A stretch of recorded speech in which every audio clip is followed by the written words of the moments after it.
북극성은 북쪽 하늘에 고정되어 있는 별입니다. 지구가 자전함에 따라 별은 밤하늘을 이동하며 뜨고 지지만 북극성은 지구의 자전축 방향에 있어 움직이지 않죠. 북극성은 생각보다 밝지 않아 도시의 밤하늘에서 북극성을 찾는 것은 쉽지 않을 수 있습니다.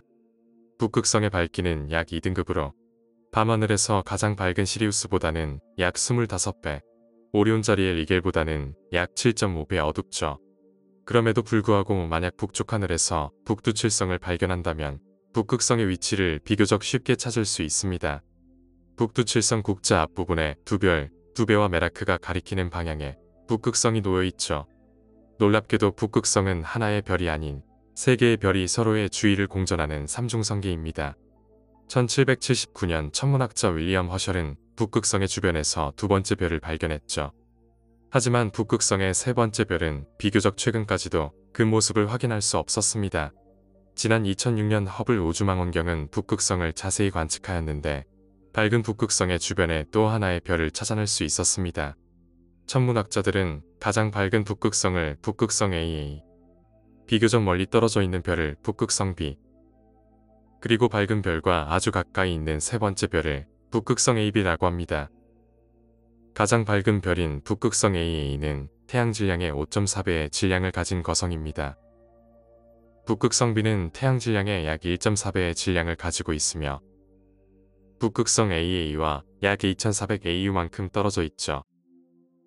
북극성 AB의 질량은 태양 질량의 약 1.26배이며 가장 밝은 북극성 AA와 약 18.5AU만큼 떨어져 있습니다. 이는 약 28억 킬로미터로 태양과 천왕성의 거리에 해당하는 매우 가까운 거리입니다. 북극성까지의 거리는 약 448광년으로 비교적 가까운 편이죠. 놀랍게도 가장 밝은 북극성은 밝기가 변하는 변광성이라는 것입니다. 변광성 중에서도 밝기가 일정한 주기에 따라 변하는 세페이드 변광성이죠. 북극성은 약 4일을 주기로 밝기가 변하고 있습니다. 밝기가 아주 밝았다가 이틀이 지나면 어두워지고 다시 이틀이 지나면 밝아지는 패턴이죠.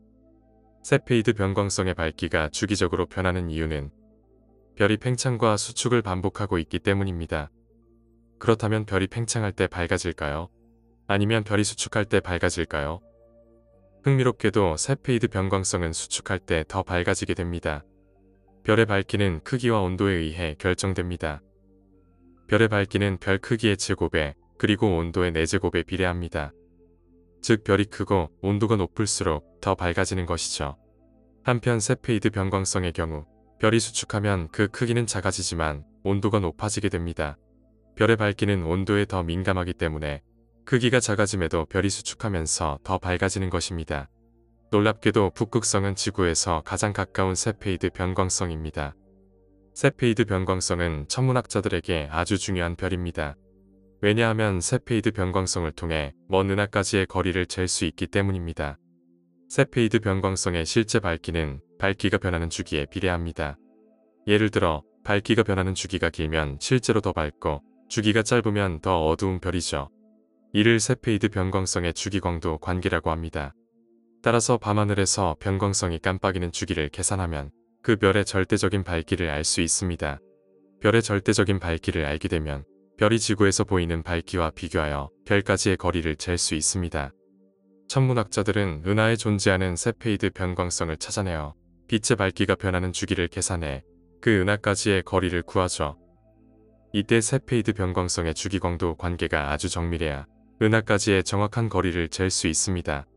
따라서 북극성과 같이 비교적 가까이 있는 세페이드 변광성을 이용하여 정밀하게 주기광도 관계를 구하게 되죠. 따라서 북극성은 천문학자들에게 우주의 아주 먼 거리를 재는 데 있어 중요한 역할을 하는 별이기도 합니다. 그렇다면 북극성은 영원히 북쪽 하늘에 고정되어 있을까요? 답은 그렇지 않습니다. 왜냐하면 지구의 자전축 방향이 변하고 있기 때문입니다. 지구의 자전축은 약 26,000년을 주기로 회전을 하고 있습니다. 이를 지구 자전축의 세차운동이라 합니다. 따라서 지구의 세차운동에 따라 자전축 역시 그 방향이 달라지고 북극에 존재하는 별도 달라지는 것이죠. 이 사진은 시간에 따라 지구 자전축이 가리키는 밤하늘의 방향을 나타내고 있습니다. 지금으로부터 약 5,000년 전인 기원전 3,000년에는 용자리의 투반이라는 별이 북극성의 위치에 있었습니다. 놀랍게도 이 사실은 기원전 약 4600년에 지어진 기자의 대피라미드에도 남아있죠. 기자의 대피라미드 내부 왕의 방에는 북쪽 방향 용자리에 별로 이어지는 좁고 긴 통로가 있습니다. 북극성은 지지 않고 하늘에 떠있기 때문에 고대 이집트인들은 이 별을 불멸의 별로 생각했습니다. 따라서 파라오가 죽은 뒤 북극성을 향하는 통로를 통해 파라오가 불멸의 별이 되기를 바란 것이죠. 다만 왕의 방에서 북극성으로 이어지는 통로가 단순한 환기구라는 주장 역시 있습니다. 북극성의 위치는 앞으로도 계속 바뀌어 약 13,000년이 지나면 여름철에 밝게 빛나는 직녀성인 베가가 북극성이 될 것입니다.